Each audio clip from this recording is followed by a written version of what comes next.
Muy buenas equipo, compañeros, compañeras, ¿qué tal estás? Hoy quiero hablarte de un resumen completo que he preparado para ti de un libro que podemos catalogar prácticamente como mítico. Es el típico libro que habrás visto miles de veces, por miles de sitios, pero que es un libro que, a pesar de que ya tiene unos años, merece realmente la pena leer. Te hablo del libro que se llama Los 7 hábitos de la gente altamente efectiva. Quiero compartirte primero que aquí abajo en la descripción tienes dos links que te van a gustar muchísimo.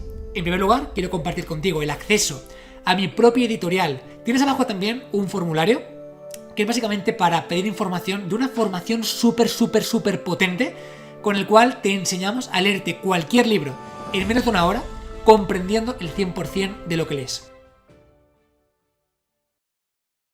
¿Sabías que el 94% de los libros se pueden leer en menos de una hora comprendiendo el 100% de lo que estás leyendo? ¿Sabes qué pasa? Que la gran mayoría de personas terminan sus libros en varias semanas de lectura. Imagínate por un segundo que tienes un cubo de Rubik. ¿Cuánto tardarías en hacer un cubo de Rubik? Conocemos que hay gente que son capaces de hacerlo en menos de un minuto o incluso menos de 30 segundos. ¿Por qué? Simplemente porque saben hacerlo. Con los libros ocurre exactamente igual. Pero ¿qué es lo que pasa? Que al igual que el cubo de Rubik, tienen que enseñarte a hacerlo. Tienen que explicarte cómo hacerlo de forma adecuada. ¿Te gustaría ir un paso más allá? Y al igual que con los cubos de Rubik, aprender realmente a leer un libro de forma adecuada, aprender realmente a retener un libro de forma adecuada, ¿estás dispuesto a llevar tu cerebro a otro nivel y realmente mejorar tu capacidad lectora? Pulsa aquí abajo. Hablando de hábitos, y ahora que te he contado cómo puedo ayudarte a potenciar ese hábito de lectura y a leer mucho más, quiero hablarte de un libro que, como digo, es muy mítico, es muy típico y que habla de los 7 principales hábitos que tiene la gente que es muy efectiva. Es lo que el autor llama la ética del carácter, es decir, vivir con principios de efectividad, ¿no?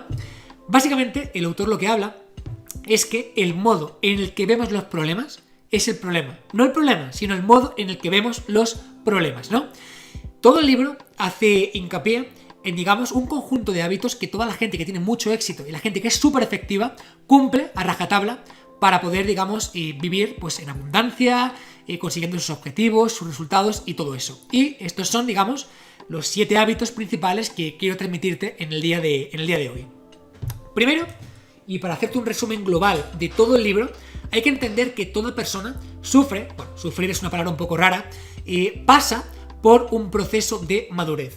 Y este proceso de madurez va por los siguientes puntos. Por un lado, tenemos un punto que llamamos de dependencia. Somos dependientes, ¿no? Nos cuidan, alguna persona, somos dependientes. Por otro lado, según vamos cumpliendo años, nos hacemos mayores, nos desarrollamos, llegamos a un punto de independencia. Es decir, yo puedo, a mí déjame que no me tienes que cuidar, yo puedo hacerlo, ¿vale? Pero, según maduramos, llegamos a un punto de interdependencia. Ya no es un me cuidas, ya no es un yo puedo, ya es un nosotros podemos. Dependencia, independencia, interdependencia. Desde aquí surgen dos grandes gráficos que básicamente definen los principales hábitos que tiene cada persona que es altamente efectiva, ¿no? Uno es lo que el autor llama la ganancia, la batalla, la victoria privada, y por otro lado es lo que el autor llama la victoria pública, ¿vale? Por un lado tenemos desde aquí la victoria privada,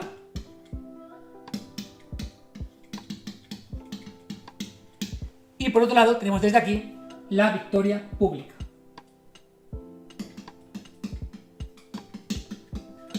Y en función de si hacemos una victoria privada o una victoria pública, todo esto define un conjunto de hábitos que son los que te voy a explicar ahora mismo. ¿Cuáles son los hábitos que definen la victoria privada? Por un lado, la proactividad.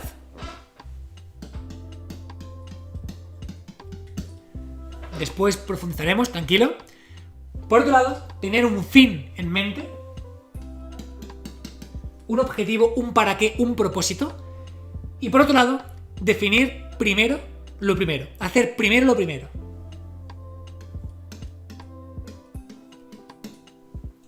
Cuando somos proactivos, tenemos un fin en mente, un propósito, y hacemos primero lo primero, estamos ganando la batalla privada. Es decir, es una cuestión puramente personal, depende de nosotros. La proactividad, el objetivo, el propósito, batalla privada. Pero ¿cuál es esta pública?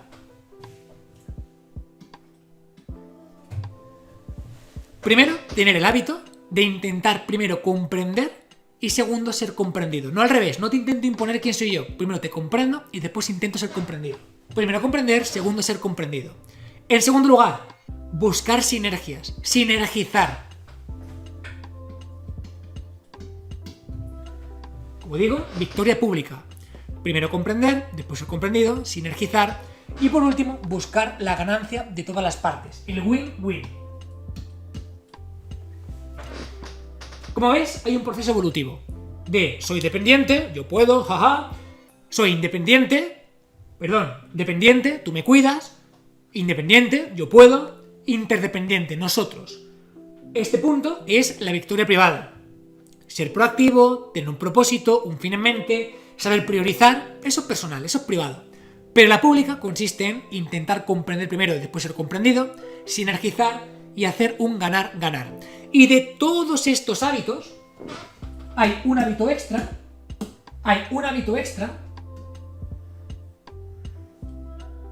que es básicamente el hábito de afilar el hacha. Es el hábito de que todo esto que se está cumpliendo salga de la mejor forma posible. ¿Bien? Esto es el esquema de cómo se compone este libro, pero ahora vamos a entrar en profundidad. Primero, dentro de esta batalla privada, tenemos la proactividad, ¿vale? Básicamente, el autor habla que si no eres proactivo, si no tomas la iniciativa, alguien la tomará por ti. Si tú no eres quien toma la iniciativa, habrá alguien que te diga lo que tienes que hacer y tú le harás caso. Eso es lo primero. Habla también de lo que él llama tu círculo de influencia. Es decir, ¿qué capacidad tienes para influir en tu entorno? ¿Qué capacidad tienes para cambiar cosas de tu entorno? Y habla que las personas positivas tienen mucha más capacidad para cambiar cosas en su círculo de influencia que las personas negativas. Cuanto más negativo eres, más acotas tu círculo de influencia. Cuanto más positivo, más te puedes expandir. El autor, en esta parte, en la parte de proactividad, habla de lo que los estoicos llaman la dicotomía del control. Es decir, de esta parte de la proactividad sacamos otro esquemita que es básicamente la dicotomía del control. Y es, primero, para ser proactivo, para lo que haces, ¿sobre qué tienes control directo? Bien, las formas de gestionar el control directo son tus hábitos.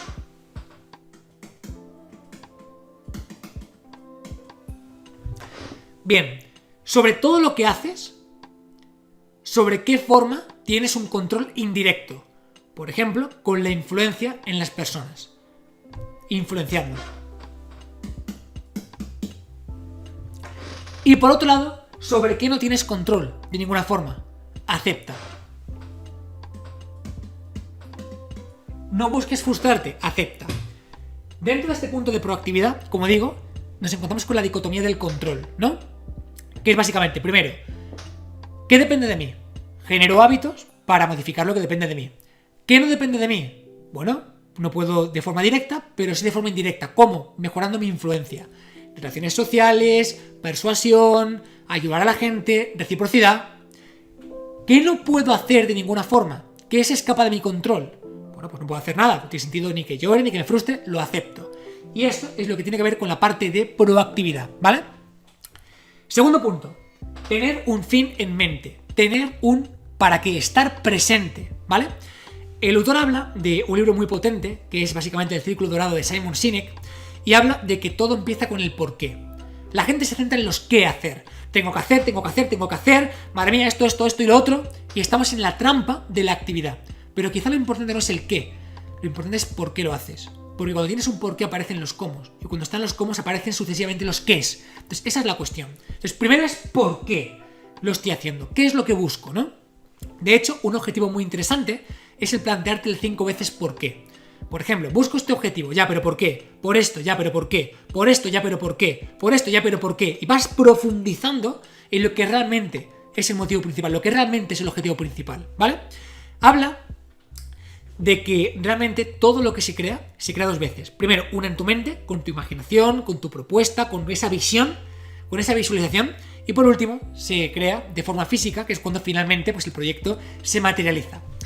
Habla también, porque es un libro cargado de desarrollo personal, o sea que aunque sea los 7 hábitos de la gente altamente efectiva, realmente es un libro de desarrollo personal, que lo importante no es el nivel del problema al que te expones, lo importante es el nivel de crecimiento que tienes respecto al problema al que te expones. Es decir, si tú por ejemplo tienes un problema de nivel 3, si tú estás en un nivel 1 de gestión, ese problema es una pirámide, es una montaña, no puedes atenderlo, ¿no? Pero si tienes un problema de nivel 3 y tú estás en un nivel 6, ese problema es súper pequeñito. Ese problema va a ser súper pequeño. Entonces la cuestión no está en intentar talar los problemas, está en crecer por encima de ellos. Y por eso, pues todo el libro de 7 hábitos de la gente altamente efectiva, tiene un componente muy alto de desarrollo personal. ¿Bien? Habla de lo importante que son las decisiones y lo importante que es tomar las decisiones desde tu centro personal. Estamos hablando de que hay que tener ese fin en mente. Estamos hablando de que primero hay que hacerlo primero. Bueno, pues hay que hacerlo desde el centro, ¿no? Y el autor define muy bien lo que es el centro personal de cada uno. Él habla de que tenemos un centro y después este centro se queda estabilizado por diferentes partes. Por un lado, una parte de seguridad que tiene que ver con tu autoestima. Tiene que ver con, pues básicamente, cuántos fracasos has tenido, cuántas cosas has hecho, cuántas cosas han salido, la seguridad que sientes para hacer algo, para tomar esa decisión. Cuanta más autoestima, cuantos más microéxitos, cuanto más seguridad tienes para hacer algo. Seguridad. En segundo lugar, esta decisión desde el centro va a tener que ver con tu mapa del mundo. Es decir, con tus creencias, con tu educación, lo que has vivido, lo que no. Por otro lado, este centro, esta toma de decisiones va a depender de tu poder personal, de tu capacidad, es decir, habilidades. Si has mejorado, por ejemplo, tu capacidad de oratoria, relaciones interpersonales, marketing, venta, empresa, visión estratégica, ¿cuánto de capaz eres para hacer esa parte? Y por último, las decisiones se toman desde el centro, desde un punto de vista de sabiduría. Es decir, con perspectiva respecto a todo lo que has vivido ya. Como decimos, lo primero es tener un fin en mente, tener ese porqué y tomar las decisiones desde el centro. Desde el centro de seguridad, de tus creencias, mapa del mundo y demás, desde el conjunto de habilidades que tienes como capacidad para hacerlas y desde la sabiduría, que es la perspectiva, basada en aprendizajes previos. ¿Ok?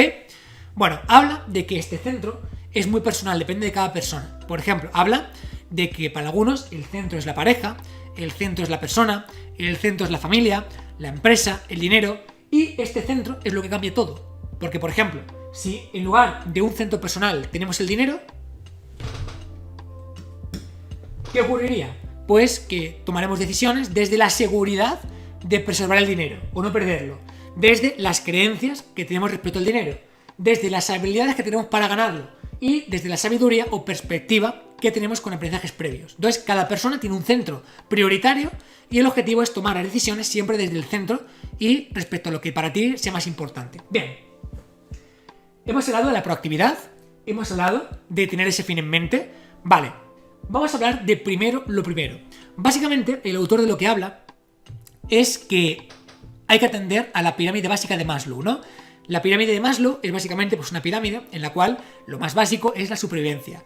Alimentación, sexo, en fin, lo básico, ¿no? Y después, poco a poco, según digamos vamos avanzando en esta pirámide, todo se va haciendo pues, un poquito más complejo. Desde buscar pertenencia, relaciones sociales, aportarle al mundo, a tu entorno, tener un propósito, etc. Bueno, pues lo más importante, lo más profundo son los valores, ¿vale? Los valores es básicamente lo que es la prioridad número 1, el movernos desde los valores. Te pongo un ejemplo. Para mí, mis dos valores más importantes son el crecimiento, junto con el aprendizaje, y la contribución. A mí me mueve crecer, me mueve aprender, me mueve aportar. Por eso estoy aquí ahora mismo, ¿bien? Si yo, por ejemplo, tuviera mucho dinero, mucho dinero, pero no sintiera que crezco, que aprendo o que aporto, pues seguramente sería una mala decisión. ¿Por qué? Porque no estoy cumpliendo lo primero. Es decir, para mí lo primero, que es crecer y contribuir, no lo estoy cumpliendo. Entonces sería una mala decisión. Entonces habla de qué importante es ser conscientes de qué es lo primero y a partir de ahí que llegue el resto. Cada uno tiene sus valores. más familiares, más de amigos, de aprendizaje, de crecimiento, de seguridad, de control, yo qué sé. Los valores es lo que son personales, depende de cada persona. Pues lo primero, atender a esos valores. Como digo, para mí, el crecimiento personal y en todos los sentidos, y sentir que aporto, es lo más importante. Habla además dedica una parte súper específica del libro a hablar básicamente de la productividad, literalmente, la productividad. Y habla que hay diferentes generaciones que han ido surgiendo basadas en la productividad. Por un lado, surgieron las, digamos, decadencias, las generaciones, por así decirlo, basadas en el no control de tu persona, y poco a poco fueron transicionando al control personal. Te pongo un ejemplo. Típico, ¿no? La primera generación, basado en agendas, basado en tareas, en priorizar. Y el autor hace básicamente una escala tal que así. Él plantea que primero surgen generaciones de no control y dentro de estas pues va cada vez más con más control. Por ejemplo, primero, listas de tareas, ¿no? Es como el plan, no controlas nada, te ponen tareas y tú las haces, pero no hay un control personal, no hay una gestión personal. Un poquito más vinculado y acercado al último punto, sería más vinculado en agendas. Es decir, tienes tu agenda y con la agenda pues puedes gestionarte un poquito como tú quieras. En tercer lugar, hablaríamos de priorizar. Priorizas. Y en cuarto lugar, hablaríamos básicamente de la administración personal. Entonces, esto es un continuo desde lo que serían las generaciones de no control de la persona, no gestión de la persona, a lo que sería la gestión personal. Y habla que evidentemente el foco principal tiene que estar aquí. No es una cuestión de cuántas tareas tengas, cuántas agendas tengas, cuántas... No, es una cuestión de cómo te gestionas con lo que tienes, cómo lo haces con lo que tienes. De hecho, comparte un mítico gráfico, que creo que el mítico gráfico nace además de este libro, que es algo tal que así. ¿Cómo gestionamos las tareas que tenemos? ¿Cómo gestionamos las cosas que tenemos, no? Pues habla de que puede haber tareas que son urgentes, las cuales pues son una crisis, hay que arreglarlas, hay que solventarlas, vamos con ello, o sea, hay que hacerlo.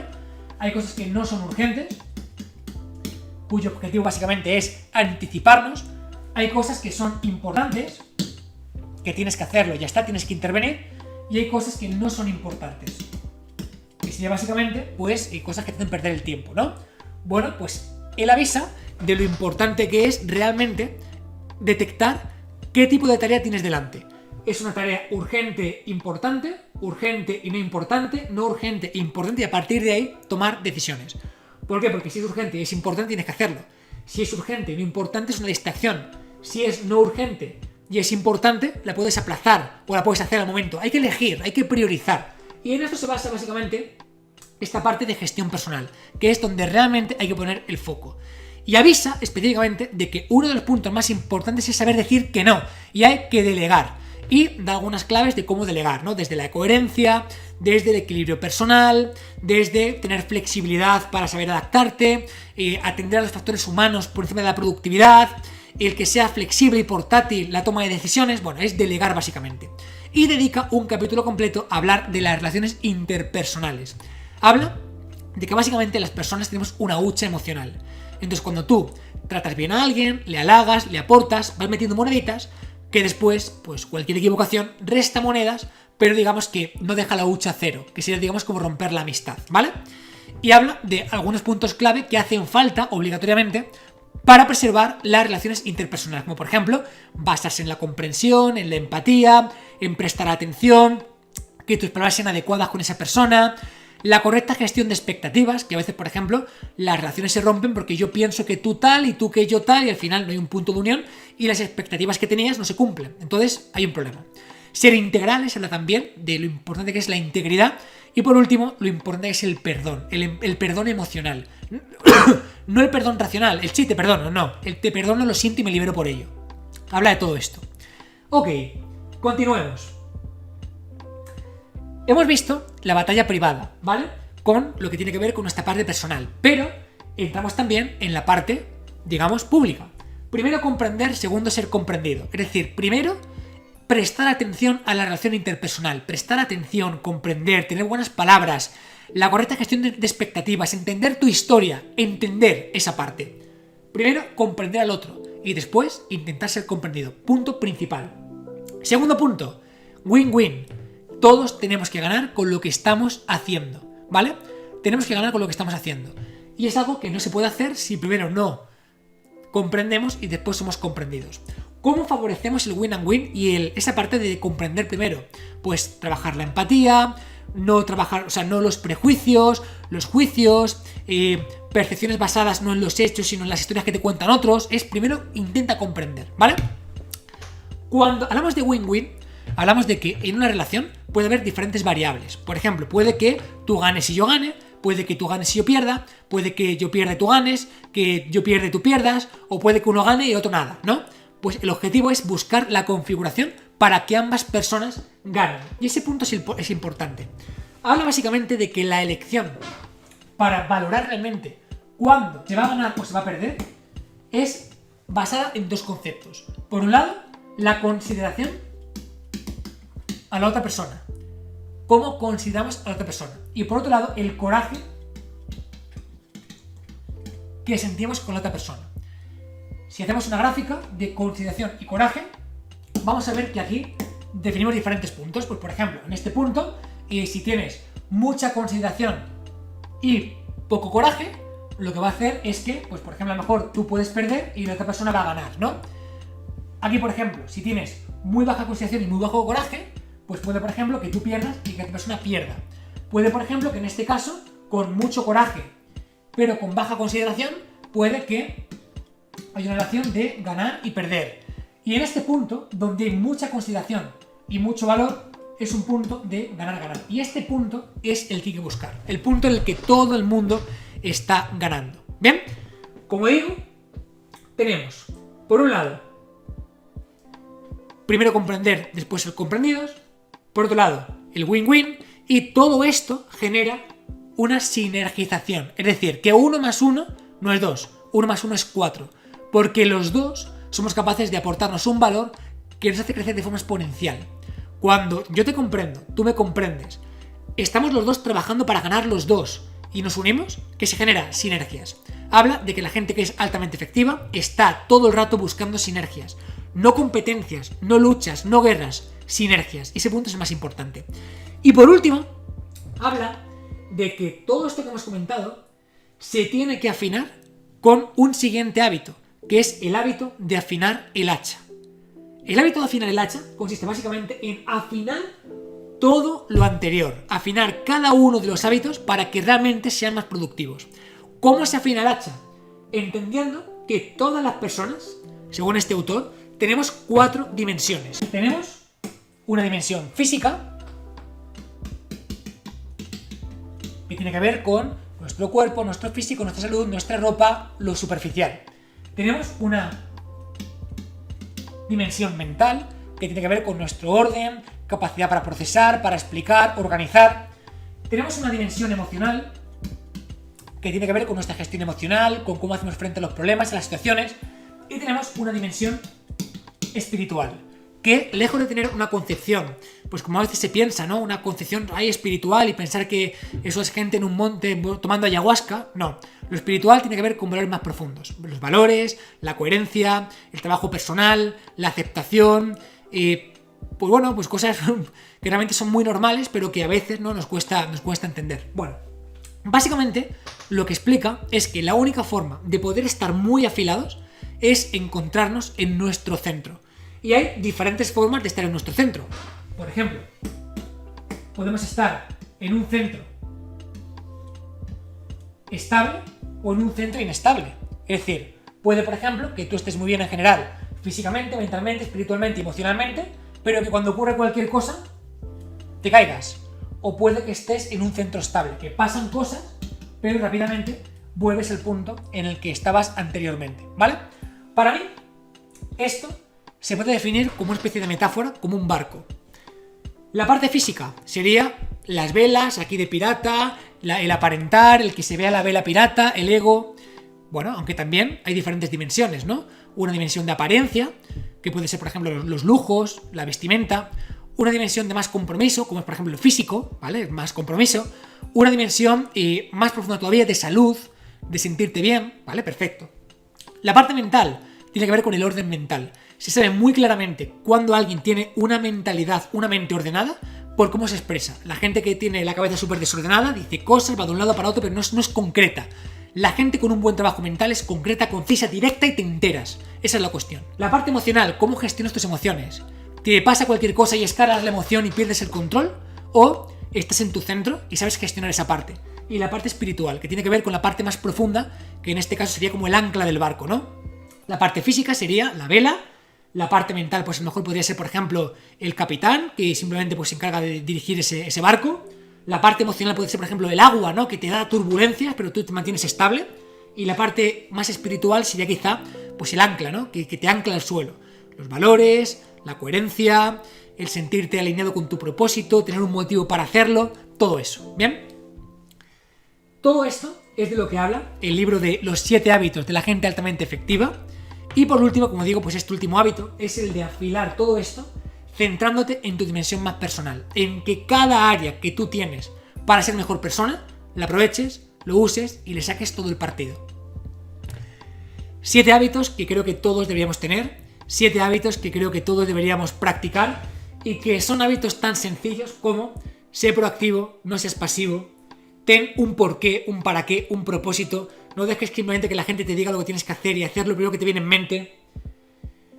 Primero haz lo primero, prioriza, ten presente siempre tus valores, busca comprender y después ser comprendido, busca que haya una relación de ganar-ganar, busca sinergias y busca tu equilibrio personal. Esos son los 7 hábitos de la gente altamente efectiva. Y te preguntarás, David, ¿este resumen está con todos los detalles? No, está con todos los detalles importantes para que realmente, aunque te lo leas, vas a darte cuenta de que te lo he explicado todo. Y te preguntarás, ¿cuánto tiempo has tardado en leértelo?